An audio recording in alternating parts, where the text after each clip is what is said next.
दोस्तों आपका एक बार फिर स्वागत है। जैसा कि आपको पता है, हमने अभी शनिवार को ही एक टेस्ट पेपर लगाया था। उसके मैथ जो भाग है, गणित वाला जो भाग है, उसके हम वीडियो सॉल्यूशन देखते हैं। आइए शुरू करते हैं। यानी भाग जो है वो भाग हमारा गा है और हमारे जो गणित के सवाल शुरू हो रहे हैं वो 51 से हैं। हम 51 सवाल से एक एक करके करते हैं। आगे देखते हैं। सवाल है, पानी से भरी बाल्टी से एक टंकी को 12 बाल्टियों में भरी जा सकती है। मतलब क्या है, एक टंकी है, इसको हमें बाल्टी से भरना है। इस बाल्टी की, जबकि प्रत्येक बाल्टी इतने लीटर की है, 13.5 लीटर की बाल्टी है। मतलब क्या है, कुल धारिता जो है टंकी की धारिता इस टंकी की धारिता में 13.5 लीटर की 12 बाल्टी आ रही हैं। मतलब इतनी इसकी धारिता है। अब कह रहा है इस टंकी को 9 लीटर क्षमता की कितनी बाल्टियों से भरा जा सकता है। यानी अब इस धारिता को हमें 9 लीटर की बाल्टी में कितनी बाल्टी आएंगी वो निकालना है।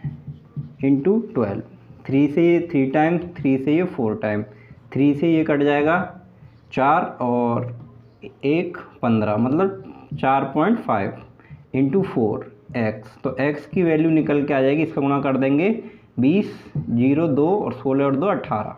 यानी 18 बाल्टियों में ये भरी जा सकती है। यानी ऑप्शन नंबर हमारा डी जो है वो राइट आंसर है। अगला क्वेश्चन देखते हैं। Question number 52। सवाल है, दो संकेंद्रीय वृत्तों के व्यासों की लंबाई 8 और 10 सेंटीमीटर। मतलब केंद्र दोनों का सेम है और दो वृत्त हैं।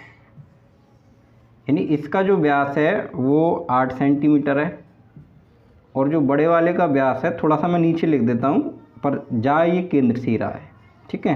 तो इसका जो है 10 सेंटीमीटर है। मतलब हम त्रिज्या निकालेंगे तो बड़े वाले की त्रिज्या 5 सेंटीमीटर आ जाएगी और दूसरे की, छोटे वाले की आ जाएगी 4 सेंटीमीटर, क्योंकि त्रिज्या व्यास की आधी होती है। अब ये कह रहा है इनके बीच गिरे क्षेत्रफल निकालिए। इनके बीच में जो गिरा हुआ क्षेत्रफल है वो ये है। मतलब बड़े वाले में से छोटा वाला घटा देंगे तो गिरा हुआ क्षेत्रफल निकल के आ जाएगा। तो हम लिखते हैं, गिरे हुए भाग का क्षेत्रफल।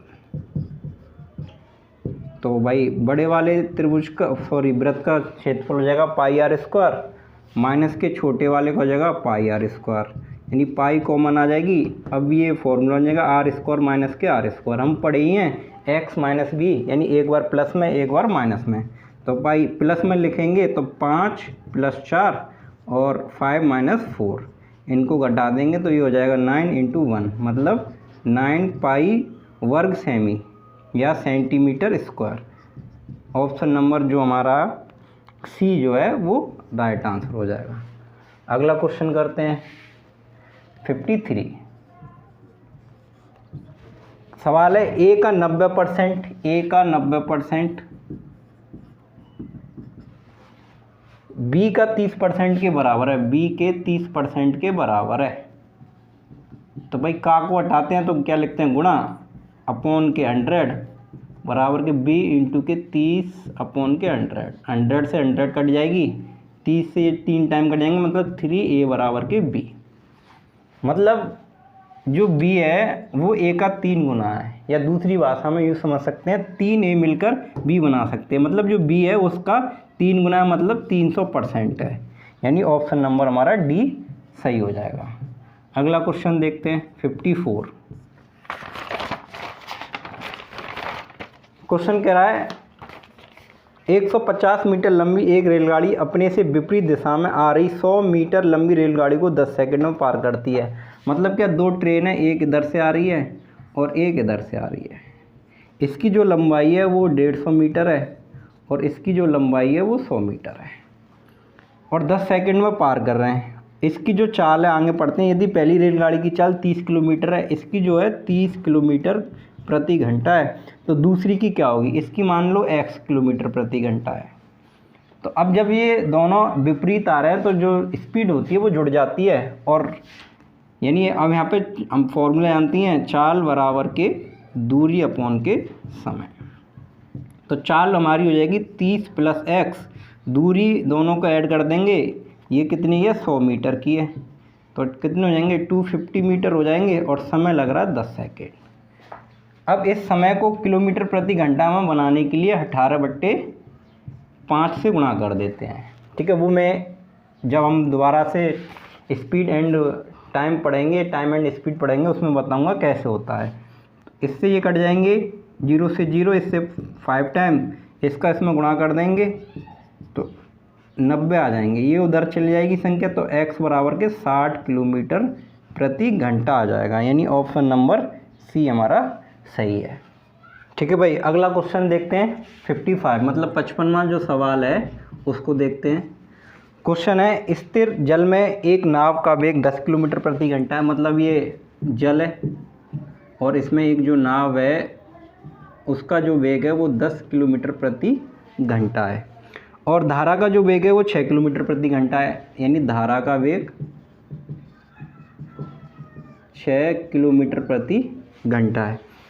तो धारा की दिशा में, मतलब धारा की दिशा में जाएंगे तो जो चाल होगी वो जुड़ जाएगी, चाल या स्पीड कह लो, वो जुड़ जाएगी, वो कितनी हो जाएगी 10 + 6 = 16 किलोमीटर प्रति घंटा, और 80 किलोमीटर जाना है, कितना समय लगेगा? सिंपल सा सवाल था, फॉर्मूला में पता ही है, चाल बराबर दूरी अपॉन के समय, तो दूरी हो गई हमारी कितनी 80 किलोमीटर जाना है और 16 की चाल से जाना है, तो समय यहाँ आ जाएगा, इसको डिवाइड दे देंगे तो 5 घंटे में ये पहुँच जाएगा, यानी ऑप्शन नंबर बी सही है।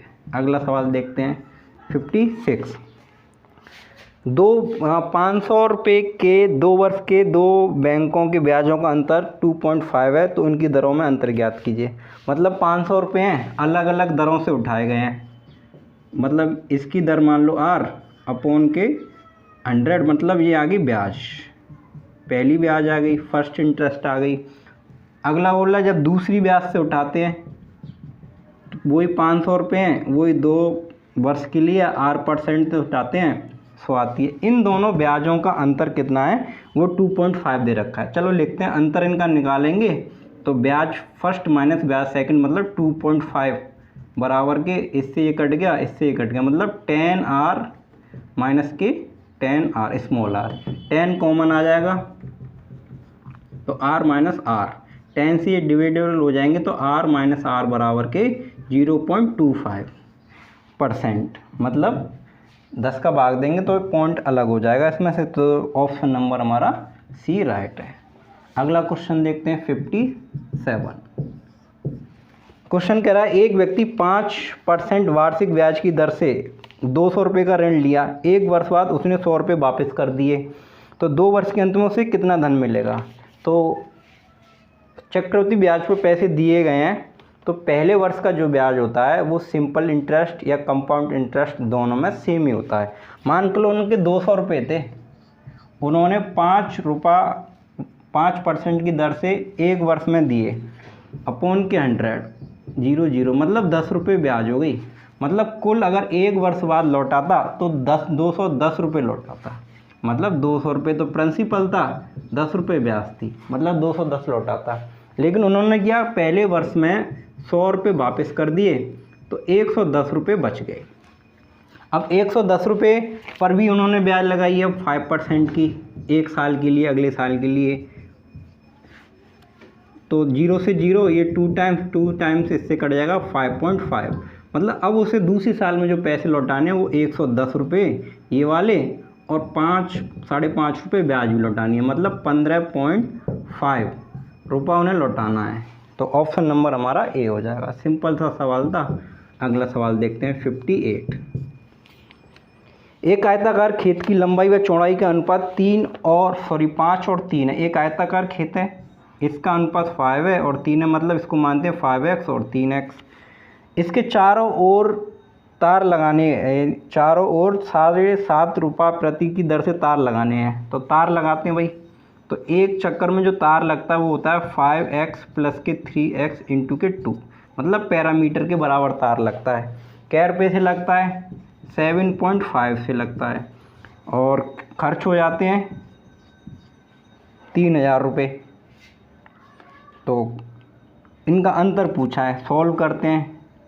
2 से ये कट गए 1500। देखो ये 7.5 हैं, ये 15, इससे ये 2 बार कट जाएंगे, मतलब 200 आ जाएंगे। और ये जुड़ जाएंगे तो ये 8x आ जाएंगे। 8 से ये कट जाएंगे तो x बराबर 25 आ जाएगा। अंतर पूछा है, अंतर निकालते हैं। तो अंतर कितना है, 5x माइनस के 3x बराबर के 2x।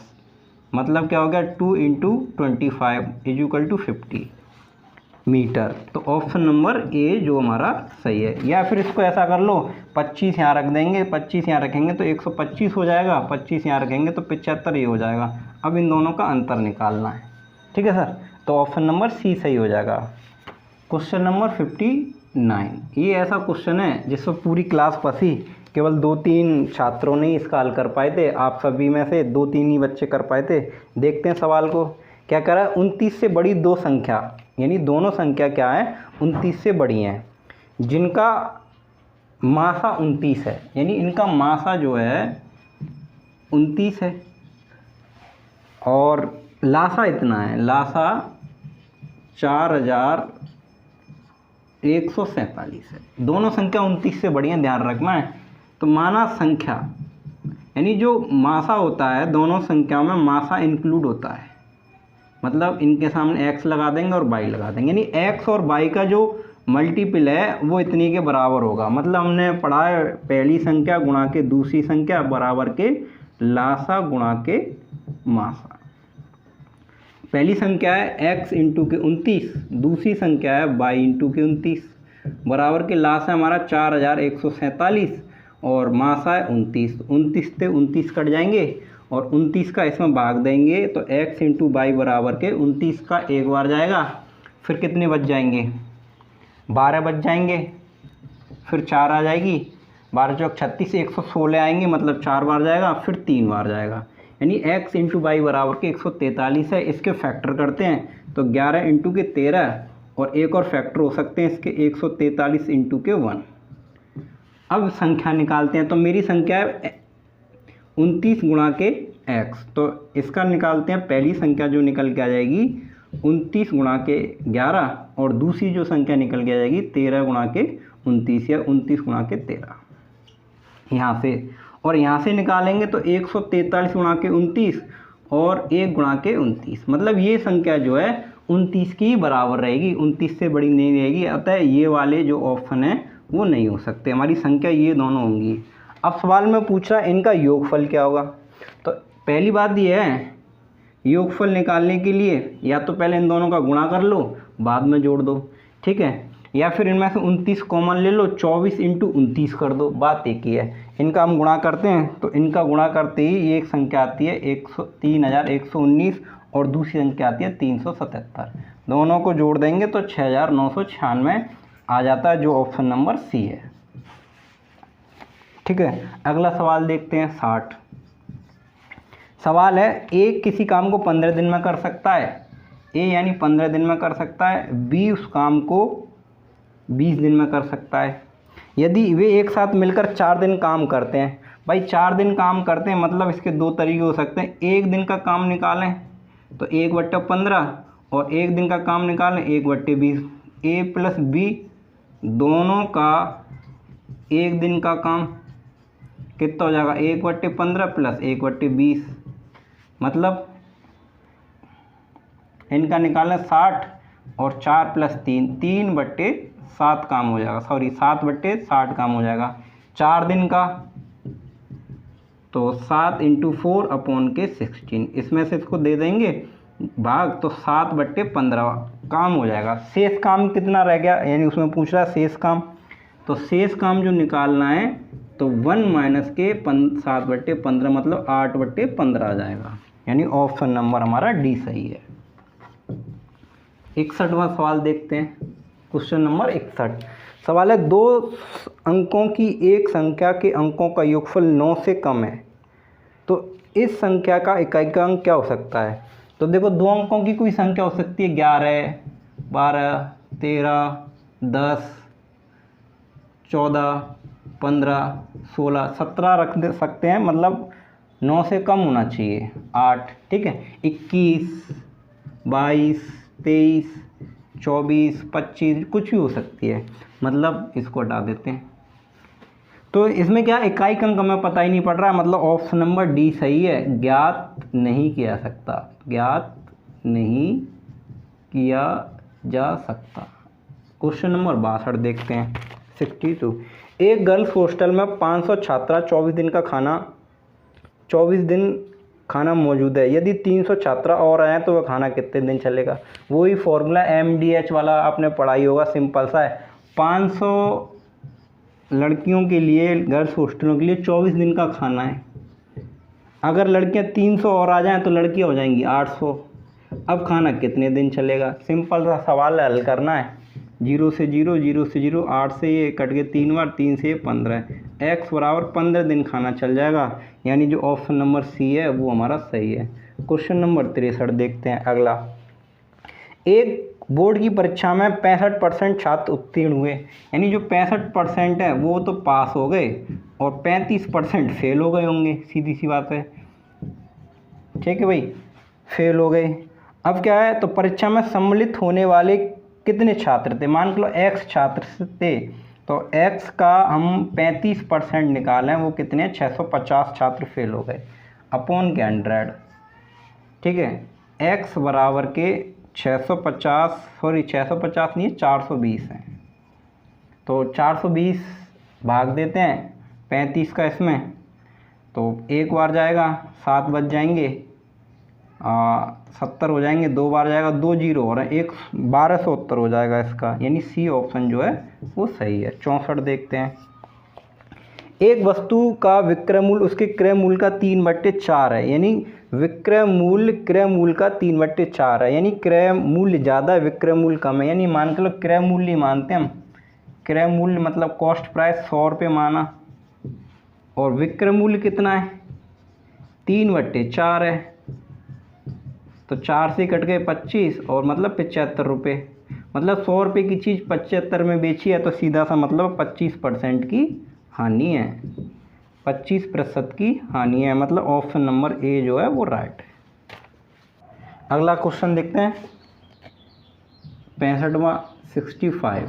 क्वेश्चन है, रंजना भारती के पास 500 और 1000 रुपये के कुल इतने नोट हैं। मतलब 50 रुपये के और 100 रुपये के नोटों की कुल संख्या 85 है। मतलब मान लो x इसके हैं, y इसके हैं, तो दोनों को ऐड कर देंगे तो हमारे पास जो रुपए आ जाएंगे 85 नोट आएंगे। मतलब जो नंबर्स ऑफ नोट है वो 85 है। यदि उसके पास कुल धन 5000 हो तो 50 रुपये के नोटों की संख्या कितनी होगी। मतलब कुल धन जो है वो 5000 है, तो x इंटू 5 मतलब 50 और 100 इंटू के 22 बराबर के जो कुल नोट हैं वो निकल के आ रहे हैं हमारे, जो कुल पैसे हैं वो 5000 हैं। अब 50 का सम में भाग दे देंगे तो x + 2y बराबर के 100। ये इक्वेशन फर्स्ट है, ये इक्वेशन सेकंड है। अब विलोपन विधि आपने पढ़ी होगी, ठीक है। मैं यहीं डायरेक्ट करता हूँ, माइनस माइनस माइनस, मतलब x से x कट जाएगा तो y में से जाएगा तो -y बराबर के और माइनस के 15, यानी y बराबर के 15, तो x बराबर के यहाँ y 15 रख देंगे तो 70 आ जाएंगे, 15 उधर जाएंगे, तो यानी 50 रुपये के नोटों की संख्या कितनी है, 70 है। 50 रुपये के नोट, मतलब हमारा जो ऑप्शन सी है वो सही है। और 100 रुपये के नोटों की संख्या कितनी है, 15 है। ठीक है सर, अगला क्वेश्चन देखते हैं 66। क्या कह रहा है, ए और बी की आय का अनुपात 4, 5 और 4 है। ठीक है साहब, आय जो है वो कितनी है, 4, 5 और 4 है। उनके खर्चों का अनुपात 3 और 2 है, 3 और 2 है, यानी 2 है। यदि वर्ष के अंत में उन्होंने 1600 रुपये की बचत की, प्रत्येक ने 1600, तो उनकी तो एक की आय ज्ञात कीजिए। दोनों ने 1600 बचाएं, मतलब एक का ही निकालना इनका, तो 5x - 3x बराबर के 2x। 2x कितने के बराबर है, 1600 के बराबर है। 2 से ये कट गया तो x बराबर के 800 रुपये आ गए। क्या पूछ रहा है, ए की आय, तो ए की आय कितनी थी, 5x। ए की आय 5 इंटू के 800 मतलब के 4000 रुपये, यानी जो हमारा ऑप्शन सी है वो सही है। क्वेश्चन नंबर 66 देखते हैं। 3 के प्रथम 9 गुणजों का औसत क्या होगा। 3 के प्रथम गुणज, तो भाई 3 के प्रथम गुणज निकालने के लिए तो 3, 6, 9, 12 ऐसे हो सकते हैं, या ऐसे लिख दो 3, 1 + 2 + 3 + 4 + 5 + 6 + 7 + 8 + 9, 9 ही तो लेने हैं, ठीक है, 9 गुणज। अब ये 3 का पहला हो जाएगा, मतलब 3, 6, 9, अब ये सारे ऐड करने हैं, तो देखो 1 और 9 10, मतलब 10 हो गए, 2 और 8 10, 2 और 8 10, 10 ये भी हो गई, 3 और 7 ये भी 10 हो गए, 4 और 6 10, मतलब 10, 20, 30, 40 और 5 45, तो इंटू के 45, इतना तो योगफल है, मतलब 135 योगफल है। अब औसत पूछ रहा है ये, ठीक है, औसत निकालते हैं। औसत, तो औसत का फॉर्मूला था योगफल बट्टे की संख्या, संख्या कितनी है 9, 9 से डिवाइड हो जाएगा 15, तो ऑप्शन नंबर जो हमारा ए है वो राइट हो जाएगा। अगला क्वेश्चन देखते हैं 68। क्वेश्चन है, एक कक्षा के 2 विभाग हैं, मान लो कोई एक कक्षा, इसके 2 विभाग हैं, ए है और ये बी है। तो ए और बी है, ए के 20% 20 छात्रों का उत्तीर्ण औसत 80 है और विभाग बी के 30 छात्रों का उत्तीर्ण औसत 70 है, तो दोनों विभागों का कुल कितना उत्तीर्ण औसत है। ठीक है, देखते हैं सवाल को। यानी पहली क्लास में 20 बच्चे हैं और दूसरी क्लास में 30 हैं, मतलब टोटल 50 हैं। इसका तो कितना परसेंट पास हुआ है, 80% पास हुआ है, इसका 70% पास हुआ है, अपॉन के 100, 0 0 0 0 0 0, मतलब इसमें से 16 बच्चे पास हुए हैं, इसमें से 21 पास हुए हैं, मतलब टोटल जो पास हुए हैं वो 37 बच्चे पास हुए हैं। मतलब क्या हुआ, 50 में से 37 पास हुए हैं। तो निकाल लो 50 का कितने प्रतिशत 37 है, 50 का कितने प्रतिशत 37 है। 0 से 0, 5 से ये काट देंगे इसको, मतलब डिवाइड कर देंगे 7.4 बार, 7.4 बार इंटू के 10, तो निकल के आ जाएगा 74%। यानी ऑप्शन नंबर हमारा कौन सा हो जाएगा, बी सही है, कोई दिक्कत नहीं होगी। अगला 69 देखते हैं। दो संख्याओं का अंतर 11 है, दो संख्याओं का अंतर 11 है, ठीक है। यदि उनके योगफल का 1/5 9 है, मतलब इसको इसमें कर देंगे तो x + y = 45, 9 पंच 45। अभी मैंने विलोपन बताया ही था आपको सवाल नंबर 65 में, क्या होता है विलोपन। तो x विलोपन का मतलब जोड़ने पर y से y कट जाएंगे, तो x और x 2x बराबर के ये दोनों जुड़ जाएंगे, 56 आ जाएंगे। ये इससे कट जाएगा तो x बराबर के 28 आ जाएगा। 28 की वैल्यू यहाँ रख देंगे, जैसे ही यहाँ रखेंगे तो 28 माइनस के y बराबर 11, तो माइनस y बराबर 11 माइनस के 28, तो कितने हो जाएंगे, माइनस के 17, तो y बराबर के 17। हमारी जो संख्या निकल के आ जाएंगी वो एक तो ये निकल के आ जाएगी और एक ये निकल जाएगी, मतलब 28,17। ऑप्शन नंबर हमारा बी सही है। अगला क्वेश्चन देखते हैं, क्वेश्चन नंबर है 70। लिख रहा है 50 को 2 ऐसे भागों में बांटा जाता है कि इनके भागों का व्युत्क्रम का योगफल 1/12 है। मतलब मान लो 50 को 2 भागों में बांटा गया, x और y मान लो। अब इनके व्युत्क्रम का योगफल जो है 1/12 है, मतलब क्या निकल के आता है। अब ये जो 12 है वो इन दोनों का क्या है, एलसीएम है। तो अब हमारे पास ऑप्शन भी है, कौन सी दो संख्याओं का औसत 12 का गुणनखंड हो सकता है। मतलब ऊपर से कोई संख्या भी कटी होगी, तो समझने वाली बात यह है कि इन दोनों का जो एलसीएम होगा वो 12 से डिविजिबल होगा। ऑप्शनों में देखते हैं, एक ऑप्शन है हमारा 20,30, दूसरा ऑप्शन है 24, 26, तीसरा है 28 - 22 और 36, 14। अब इन दोनों का एलसीएम लेंगे तो वो 60 आ जाएगा, इन दोनों का लेंगे 12 का भाग नहीं आएगा, यानी इसमें सीधा भाग जा रहा, तो ऑप्शन नंबर ए ही इसका सही है। सॉल्यूशन करने के लिए तो ये भी है, x/x मान लो दूसरा 50 माइनस एक्स मान लो बराबर के 1/12। इसको पूरे को हल कर लेंगे, उत्तर आ जाएगा आपका, एक्स की वैल्यू आएगी। लेकिन एग्जाम में ऐसे थोड़ी ना करना, हमें ऐसे ही समझना है। अगला क्वेश्चन देखते हैं 71, मतलब इससे निकल के आ जाएगा ऑप्शन नंबर ए सही है। एक संख्या 36 से उतनी अधिक है जितनी 86 से कम है। मान लो कोई संख्या x है, वो 36 से उतनी अधिक है जितनी 86 से कम है। मतलब 86 में से उसको घटा दें और 36 में उसको जोड़ दें तो दोनों बराबर ही हो जाएंगे। अब इसको इधर भेज देंगे तो जो हो जाएगा 2x, 36 को उधर भेज देंगे तो 36 घट जाएंगे। 2x बराबर के कितने हो जाएंगे भाई? 50। तो 2 से कट गए 25 टाइम्स। कह रहा है यह संख्या क्या हो सकती है, तो इसको इसमें जोड़ दो या इसमें से घटा दो। तो 36 + 25 बराबर के 61, या 86 - 25 बराबर के 61। मतलब हमारा जो ऑप्शन सी है वो सही है। अब देखो 2 सवाल थे पाई चार्ट वाले, डायग्राम वाले, वो दोनों सवाल गलत हैं उनमें, क्योंकि जो ग्राफ दे रखा है उसमें कोई भी माप नहीं दी गई है कि कितने अंश का है कितने का, अर्थात वो ऐसे सवाल हो नहीं पाएगा। अगला देखते हैं 74वां सवाल। लिख रहा है एक बल्लेबाज ने 110 रन बनाए, उसने 3 बाउंड्री और 8 छक्के शामिल हैं। 110 रन बनाए, उसमें से 3 बाउंड्री मतलब 3 चौका लगाए हैं और हमारे 8 छक्के लगाए हैं, और बचे हुए रन भाग के लिए हैं। मतलब 12 रन तो उसने चौके से बनाए हैं और 48 जो रन है वो 6 से बनाए हैं। मतलब बाउंड्री लगा के कुल 60 रन बनाए हैं, 60 रन बनाए हैं।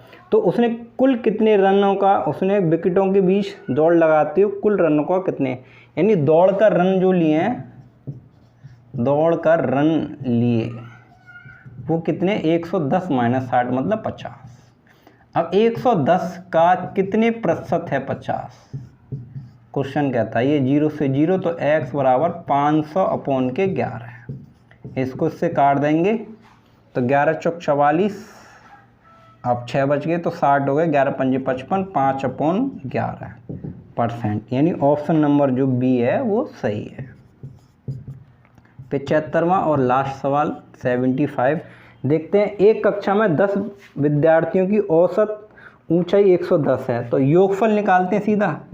योगफल मतलब संख्या इंटू के ऊंचाई, मतलब इनकी जो ऊंचाई है वो 1050 है, और 20 सेंटीमीटर औसत ऊंचाई के 20 छात्र हैं। तो 20 छात्र कितने, उनका भी योग निकालते हैं। 20 इंटू के 120 मतलब के 2400 उनका योग है। तो बताइए नई औसत कितना होगा? नई औसत, तो औसत का मतलब कुल योगफल, इनको जोड़ देंगे 3450, सॉरी 3450, 005 3450 बट्टे के कितने टोटल छात्र हमारे हो गए 30 छात्र। ठीक है, तो ये हो जाएगा औसत। 0 से 0 इससे काटेंगे, 3 एकम 3 और 3 और 5, 115 आ जाएगा। यानी बी ऑप्शन हमारा सही है। दोस्तों वीडियो आपको जैसी भी लगी हो, ऐसी कोई बात नहीं है। अभी हमने YouTube पे आके शुरुआत की है, हम अपने आप को प्रतिदिन निखारने की कोशिश कर रहे हैं। मेरा उद्देश्य केवल यही है कि आप तक जो भी एजुकेशन से संबंधित चीज़ें मैं पहुंचा सकूं किसी भी माध्यम से, वो मैं पहुंचाने की कोशिश कर रहा हूं। YouTube पे आने का केवल एक ही मतलब है, हम सारे लोग जुड़े हुए हैं और जो भी समस्या आ रही हैं उनका समाधान किया जा सके। ठीक है, जिसको भी इस पेपर का PDF नहीं मिला है या हार्ड कॉपी नहीं मिली है, तो वो वीडियो के डिस्क्रिप्शन में जाके PDF डाउनलोड कर ले। उसकी आंसर की भी पिक की जा कर देंगे हम, उसी में आंसर की भी आपको मिल जाएगी। वीडियो सॉल्यूशन के द्वारा हम आपको हल भी उपलब्ध कराएंगे। ठीक है, और हमें आप सपोर्ट कीजिए और YouTube चैनल को हमारे को सब्सक्राइब करिए और करवाइए, अपने दोस्तों को बताइए और हमें सपोर्ट दीजिए, अपने विचार दीजिए। हम अपनी आने वाली वीडियो में इस समस्या जो हमें आ रही है उसको धीरे धीरे हम सॉल्व करने की कोशिश करेंगे। धन्यवाद।